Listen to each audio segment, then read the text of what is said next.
Hello everyone. This video is a summary of research on housing accommodations for older persons with disabilities in Trinidad, authored by Dr. Bipaya Pari and Leanne Sinanan.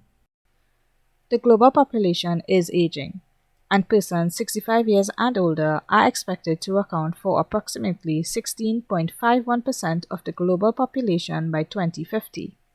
Currently, there are 250 million older persons with disabilities globally, and since disability occurs more frequently in older cohorts, the number of older persons with disabilities is also expected to increase. Housing is important to the health and quality of life of aging populations. International discourses and policies encourage aging in place, but for aging in place to be successful, you need good housing conditions. So what does good housing entail? Good housing should consider the personal, physical, social, and psychological aspects of the environment. For older persons with disabilities, many homes in various countries are not designed to meet their needs and requirements. In addition, many older persons with disabilities who live in older structures, due to limited incomes, may defer necessary alterations or maintenance to their homes in order to afford basic necessities. This leads to an inability to navigate the home environment, limited engagement in daily living and physical activities, social exclusion, poor self-management, and greater healthcare needs. Turning our attention to Trinidad and Tobago, based on 2011 census data, the proportion of persons 65 years and older is 11.52%, which is higher than the global proportion of 9.82%. Statistics on the proportion of the older population with all disability types is absent. However, based on data on chronic diseases for the older population, the proportion of older persons requiring housing accommodation could possibly range from 15% to 44%. Home and community care is promoted through national policies, which specifically highlight two goals for housing. One, to promote accessible and affordable housing, and two, to promote the incorporation of the accessible and usable buildings and facilities standards. In Trinidad and Tobago, a major housing challenge is affordability, and therefore many houses do not meet accessibility standards. In Trinidad, houses are provided by the Housing Development Corporation, the HDC, to persons in critical need, which includes persons with disabilities. However, only 5% of these houses are allocated to older persons and persons with disabilities. There are two grants offered by the government for the maintenance of homes, the Home Improvement Grant and the Home Improvement Subsidy.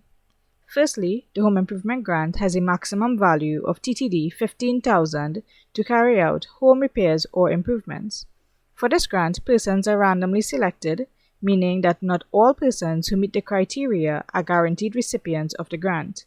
Moreover, to qualify for this grant, the household income should not exceed TTD 5,000. Secondly, the maximum amount offered through the Home Improvement Subsidy was TTD 20,000 per household. However, to access the grant, the household annual income should not exceed TTD 19,600, which is around TTD 1,633 monthly. For our research, we had 3 research questions specific to our study setting, Trinidad. The first looked at what accommodation items are essential for older persons with disabilities to live well at home.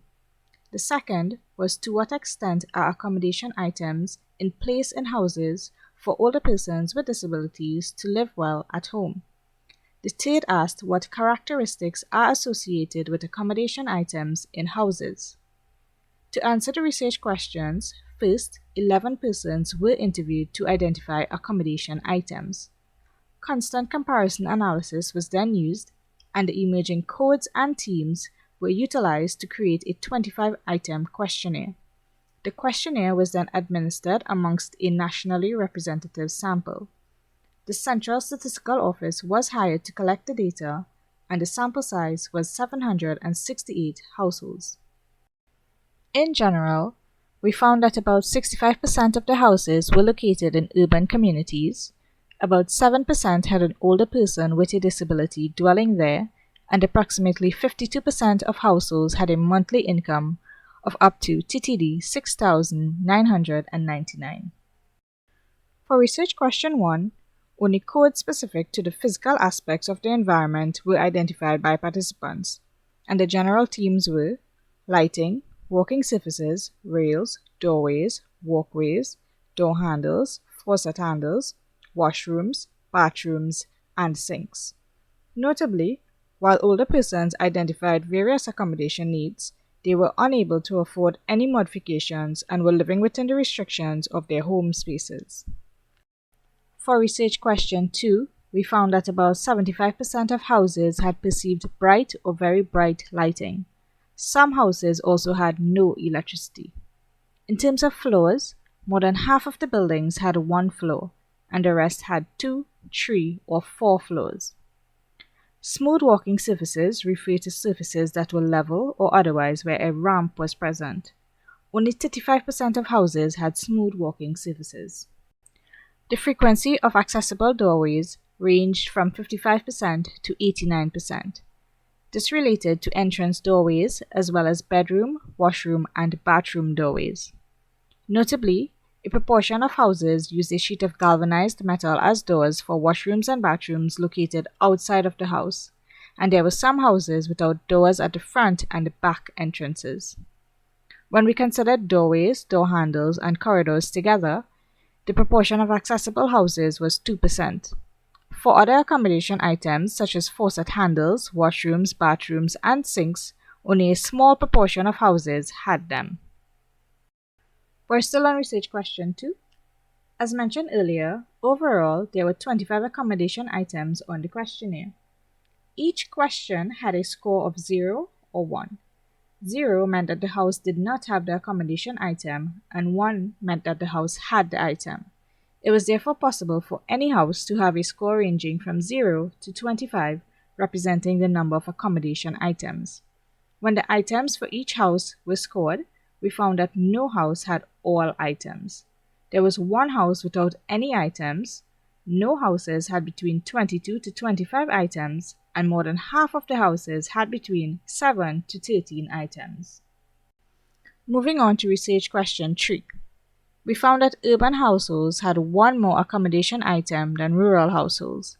For example, when compared to an urban household that had 10 accommodation items, a rural household had 9 accommodation items. Similarly, we found that households with higher income levels had approximately 2 to 3 more accommodation items when compared to houses with the base income category of TTD 0 to 2,999. These results are expected. What our research added to the literature was empirical evidence on the impact of household heads' care perceptions on housing. There are several care perceptions that influence the number of accommodation items, but I'm going to focus on these 2 care perceptions of household heads: care as duty and care as financial burden.